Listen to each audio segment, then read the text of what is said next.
जय हिंद दोस्तों, आप सभी का आपके अपने YouTube channel Ram sir classes में स्वागत करते हैं। तो आज से हम लोग दोस्तों कक्षा 12वीं की गणित पढ़ना स्टार्ट करेंगे।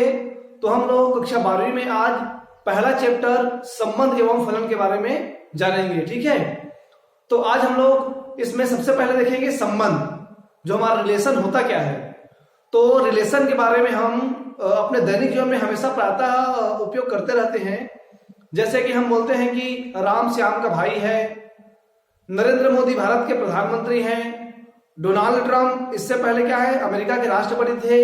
तो इस तरह के संबंध के बारे में हम हमेशा क्या है अपने दैनिक जीवन में उपयोग करते रहते हैं। तो क्या हम इस संबंध का भी गणितीय रूप में उपयोग करते हैं, चलिए उसके बारे में समझते हैं, ठीक है। तो हमारा क्या है संबंध, संबंध इसको बोलते हैं रिलेशन, रिलेशन के बारे में, ठीक है ना। तो संबंध को हम लोग, मैंने यहां पर मान लो लिखा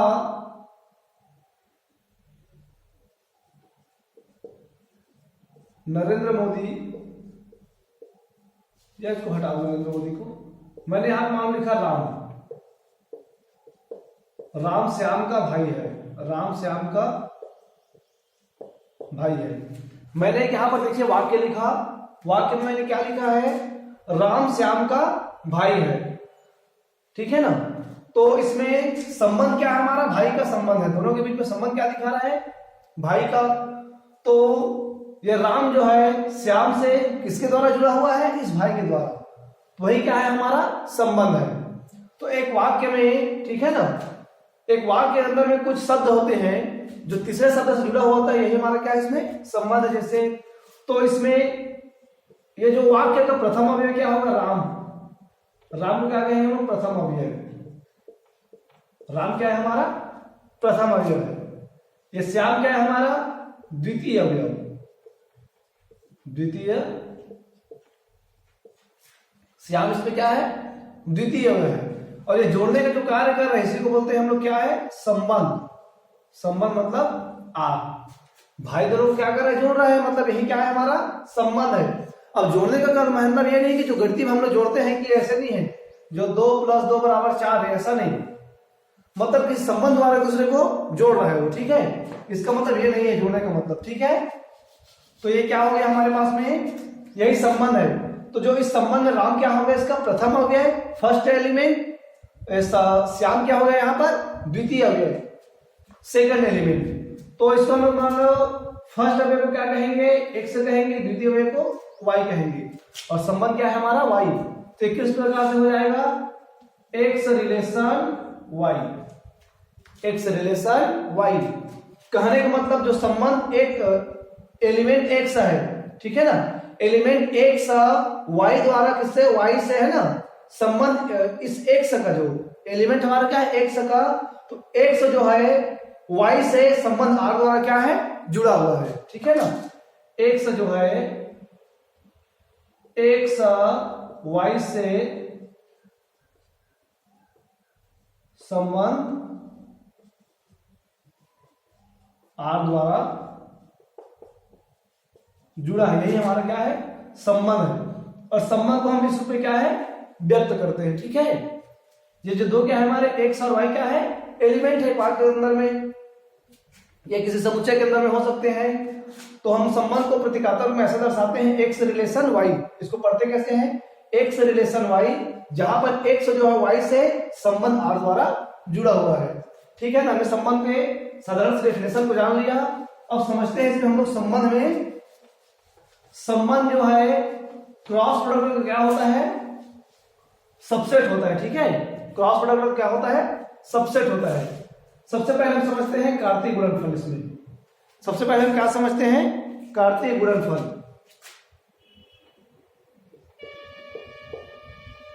कार्तीय, अब हम समझते हैं कार्तीय गुणनफल होता क्या है। मैंने मान लो यहां पर एक समुच्चय लिया, मान लो a, तो समुच्चय के अंदर मैंने एलिमेंट लिया a, 2, 3, 1, 2, 3 मैंने समुच्चय लिया, उसके अंदर में एलिमेंट है 1, 2, 3। मैंने मान लो एक दूसरा समुच्चय लिया b, इसके अंदर मैं मान लेता हूं वहां ए बी और सी, ए कामा बी कामा सी, मैंने इसके अंदर 3 एलिमेंट ले लिए। अब देखते हैं कि जो हमारा कार्तीय गुणनफल होता क्या है, A cross B is equal to, अब 1 का गुणा ए से, ये क्या हो जाएगा 1a, फिर 1 का गुणा किससे बी से तो 1b, फिर 1 का गुणा सी से 1c हो गया, 2 का गुणा सी 2 से a से करेंगे तो 2a, फिर 2b, फिर 2c। उसके अंदर में क्या आ जाएगा हमारे पास में 3a, 3b और 3c। क्योंकि आपने समुच्चय के बारे में तो कक्षा 11 में पढ़े होंगे। समुच्चय क्या होता है, मान लो हमने मान लो कोई समुच्चय लिया, तो समुच्चय को ऐसा रोस्टर रूप में लिखते हैं 1 2 3 4 5। ये हमारा एक समुच्चय है जिसके अंदर में कितने एलिमेंट है, 5 एलिमेंट है। और हम जानते हैं कि समुच्चय के अंदर में कोई भी एलिमेंट को 2 बार नहीं लिखा जा सकता। जैसे यहाँ पर एक बार 5 आ गया तो मैं दोबारा एक बार 5 को नहीं लिख सकता, ठीक है। तो ये हो गया हमारा कार्तीय गुणनफल। ये क्या हो गया हमारा कार्तीय गुणनफल। इसका संबंध कैसे होता है, ये हो गया हमारे पास में एक साथ एक एलिमेंट हो गया ये, और ये हो गया हमारे पास में समुच्चय ए हो गया, समुच्चय बी 1 2 3। इसका मैंने क्या क्या लिया है ए बी सी। तो देखिए इसमें क्या होता है, समुच्चय ए के सारे अवयव का, पहले तो ए का अवयव जो पहला एलिमेंट है 1, इसका संबंध ए से है, फिर इसका बी से है, फिर इसी का सी से है। मतलब ए हमारा एक समुच्चय है जिसके अंदर जितना एलिमेंट है, तो पहले एलिमेंट के जो अवयव है इसका संबंध बी के तीनों अवयव से होगा, फिर इस बी का संबंध ए से, फिर 2 का संबंध बी से, फिर 2 का संबंध सी से, फिर इस 3 का संबंध ए से होगा, 3 का संबंध बी से और 3 का संबंध ए से। यही हमारा क्या है, कार्तीय गुणनफल है। क्या है हमारा कार्तीय गुणनफल। अब इस कार्तीय गुणनफल से हम लोग समझते हैं कि जो हमारा आर होता है संबंध, तो संबंध क्या होता है, क्रॉस प्रोडक्ट का क्या होता है, वो सबसेट होता है। मतलब relation is a subset of cross product. R क्या होता है, ए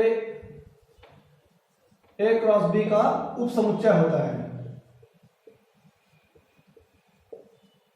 उपसमुच्चय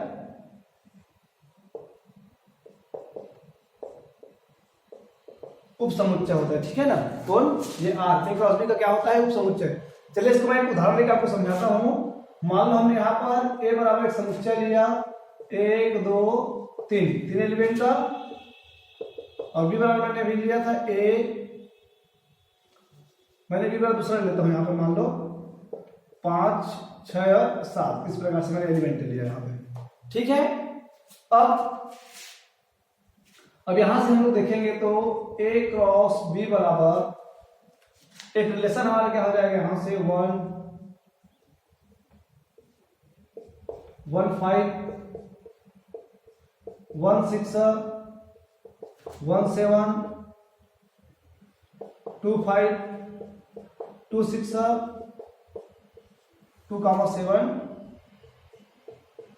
3 5 3 6 3 7। अब मैंने तो हमारा कार्तीय गुणनफल रूप में इसको ले लिया। अब यहां से हम कुछ ऐसा संबंध स्थापित करते हैं कि जो हमारा आर है इसका क्या होता है, ये क्रॉस प्रोडक्ट का सबसेट होता है। मान लो यहां पर मैंने कोई रिलेशन लिया, आर का मैं एक रिलेशन ले रहा हूं कि ए कॉमा बी सच दैट, मतलब ए कॉमा बी इस प्रकार से है कि ए जो है छोटा है बी से, ए क्या है, छोटा है बी से, और जहां पर ए जो है ए से निकल के आ रहा है, मतलब ए जो है ए का एलिमेंट है और बी किसका एलिमेंट है, स्मॉल बी जो है बी का एलिमेंट है, ठीक है। अब इसके द्वारा मैं यहां पर संबंध स्थापित करता हूं, तो मैंने मान लिया यहां से आर बराबर, तो हमारे पास देखिए क्या कैसे निकल के आ सकते हैं। मैं क्या बोल रहा हूं कि ए जो है छोटा होगा बी से, तो क्या क्या संबंध निकल सकता है हमारे पास में, 1 5 निकल सकता है, ठीक है, 2 6 हो सकता है, और क्या हो सकता है, 3 7 हो सकता है,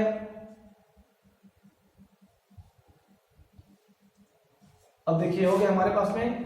तो यदि मैं यहाँ पर ए की जगह में कितना रखता हूँ, ये फर्स्ट एलिमेंट एक, तो मैंने भी इससे भी जब जस्ट बताया था कि फर्स्ट अवयव को किससे दर्शाते हैं, ए से या तो एक्स से, और द्वितीय अवयव को बी से या तो वाई से। तो यहाँ पर देखिए इस ए की जगह में हम लोग 1 रखेंगे और यहाँ पर बी की जगह में 5। तो देखिए 1 जो है 5 से छोटा है, ठीक है, 2 भी 6 से छोटा है, 3 भी क्या है 7 से छोटा है। तो ये जो है ये रिलेशन है, इसमें क्या संतुष्ट हो रहा है।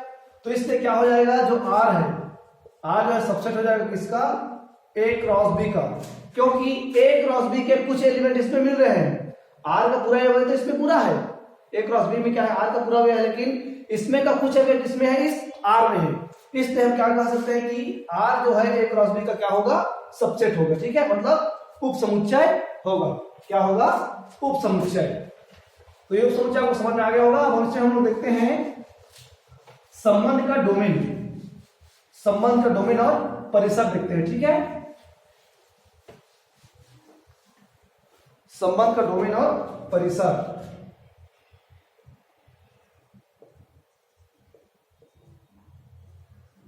संबंध का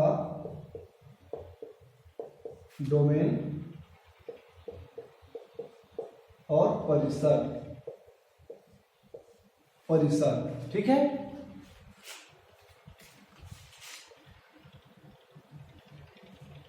संबंध का डोमेन और परिसर।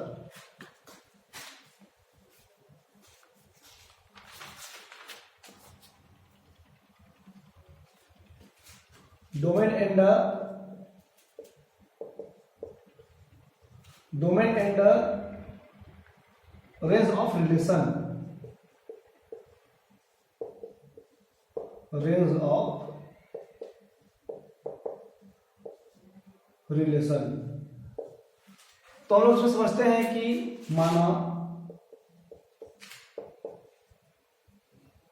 माना आर समुच्चय ए, समुच्चय ए से समुच्चय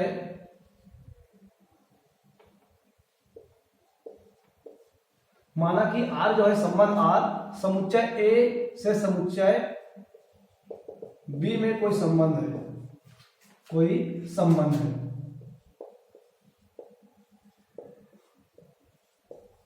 कोई संबंध है, अर्थात आर जो है सबसेट है इसका ए क्रॉस बी का। हम यहाँ क्या समझ रहे हैं अभी, संबंध और डोमेन पढ़ रहे हैं, ठीक है ना। तो माना कि जो आर है समुच्चय ए से समुच्चय बी में कोई संबंध है। किस प्रकार का संबंध है, आर जो है सबसेट है किसका, ए क्रॉस बी का। अभी मैंने आपको बताया है कि जो संबंध होता है वो क्रॉस प्रोडक्ट में क्या होता है, उप समुच्चय होता है। तो यहां से हम क्या करते हैं, उप समुच्चय है तब, ठीक है। यहां से ना माना कि आर जो क्या है समुच्चय ए से समुच्चय बी में कोई संबंध है, अर्थात आर किस प्रकार का संबंध है, जो आर है ए क्रॉस बी का क्या है, उप समुच्चय है, ठीक है। क्या है, उप समुच्चय। तो आर के उप समुच्चय है, तो आर के क्रमित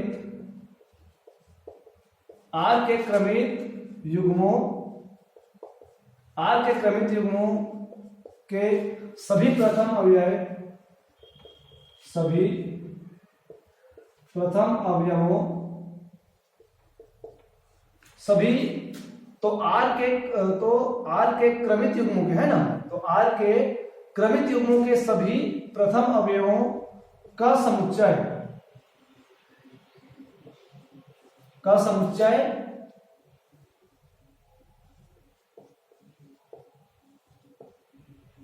संबंध आर का डोमेन कहलाता है, ठीक है ना, डोमेन कहलाता है। इसे हम लोग इस तरह से लिखते हैं, डोमेन आर बराबर प्रतिकात्मक रूप में क्या हो जाएगा,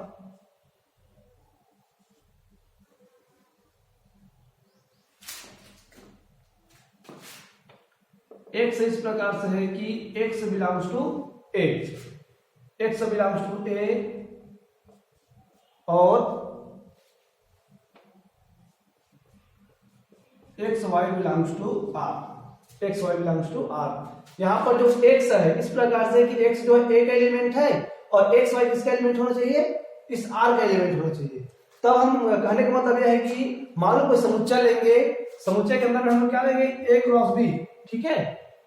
अब तो आर के जितने भी क्रमिक युग्म बनेंगे, क्रमिक युग्म किस प्रकार से बनेंगे, इस प्रकार से बनेंगे, एक y का एक एलिमेंट होगा और एक y का एलिमेंट होगा, या तो एक समुच्चय a का एलिमेंट होगा या तो दूसरा समुच्चय b का एलिमेंट होगा, और किससे संबंधित होगा वो r से। तो r के जो जितने भी क्रमिक युग्म बनेंगे तो प्रथम अवयव होगा, जैसे कि यहाँ पर x है तो x है यहाँ पर प्रथम अवयव हो गया। जैसे एक एग्जांपल लेते हैं यहाँ पर हम लोग, मान लो मैंने यहाँ पे एक एग्जांपल लिया, मान लो a बराबर मैंने लिया a b और c तथा b बराबर मैंने लिया 1 2 और 3 लिया। तो अब लोग r बराबर एक ऐसा रिलेशन स्थापित करते हैं जैसे कि a1 फिर b2 c3। तो देखिए r के पास में हमारे पास क्रमिक युग्म बन रहे हैं, कौन से, a1 a,1 b,2 c,3। तो यहां पर r पर हम लोग अवयव बनाएंगे, तो इसका हमारा डोमेन क्या हो जाएगा,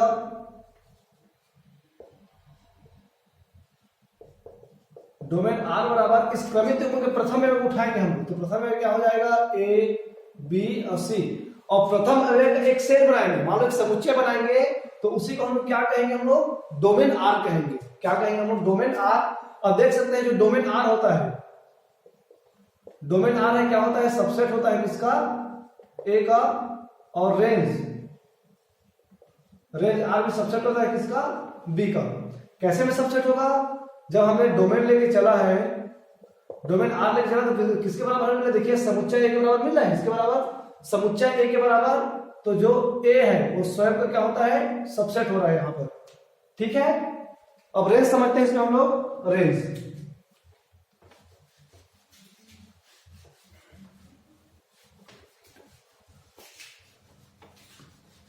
ये डोमेन तो हमें समझ में आ गया, अब समझते हैं इसमें हम लोग रेंज।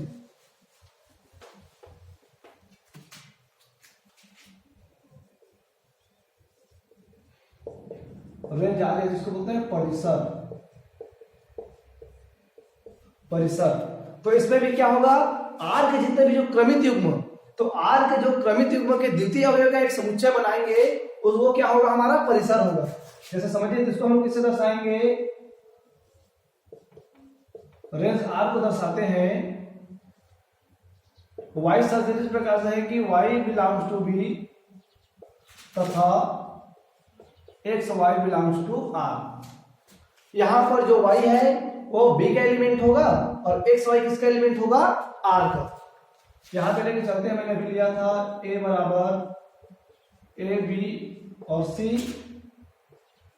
और बी बराबर मान लेते हैं 1 2 और 3। तो जो हमारा रेंज आर होगा, रेंज आर कैसे होगा, द्वितीय में बनेंगे तो 1 2 और 3 बनेगा, यह हो जाएगा हमारा रेंज। मैंने क्या बताया आपको कि आर के क्रमिक युग्मों के द्वितीय अवयव को उठाएंगे और द्वितीय अवयव को लेकर हम लोग समुच्चय बनाएंगे, वो क्या होगा, हमारा रेंज आर होगा। और ये क्या हो जाएगा, बराबर देखिए हमें बी मिला है, तो बी जो है सबसेट होता है किसका, बी का, बी जो सबसेट होता है किसका, बी का। तो ये तो हो गया हमारा संबंध, और संबंध में हम क्या पढ़ लिए, डोमेन और रेंज पढ़ लिए, ठीक है। इसके बाद इसमें हम लोग पढ़ते हैं प्रतिलोम संबंध, प्रतिलोम संबंध, प्रतिलोम संबंध। प्रतिलोम संबंध क्या बोलते हैं, inverse relation, inverse relation, inverse relation. तो इनवर्स रिलेशन क्या होता है, मान लो मैंने कोई संबंध लिया आर, माना कि आर ए से बी में एक संबंध है, या कोई संबंध है, एक संबंध है,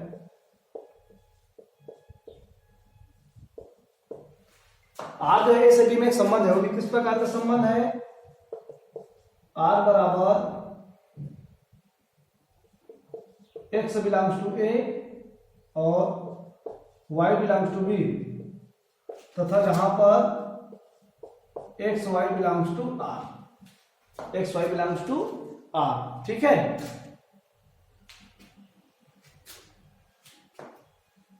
इसको मतलब ऐसे करके इस प्रकार हमारे कोई संबंध लिया,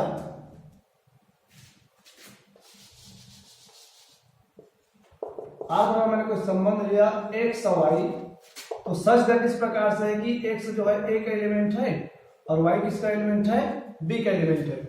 तो हम लोग इस r को इनवर्स रिलेशन कब कहेंगे, मतलब इनवर्स रिलेशन कब कहेंगे इसको हम लोग, जब r के जो क्रमित युग्म है, r के जो क्रमित युग्म को परस्पर हम लोग क्या इसको बदल देंगे। कैसे बदल देंगे, इस y को x से मिल लेंगे, y को x से मिल, तो y x हो जाएगा, सच दैट किस प्रकार से हो जाएगा वो y बिलोंग्स टू b और x बिलोंग्स टू a, तथा जहां पर x y बिलोंग्स टू किसका एलिमेंट था, r का एलिमेंट था, तो इसको कहेंगे हम लोग r इनवर्स। तो इनवर्स रिलेशन को हम लोग r इनवर्स से प्रदर्शित करते हैं। ये तो हमारा क्या था, एक संबंध था, इसका प्रतिलोम संबंध मतलब उल्टा, r इनवर्स से क्या हो जाएगा, ये r इनवर्स।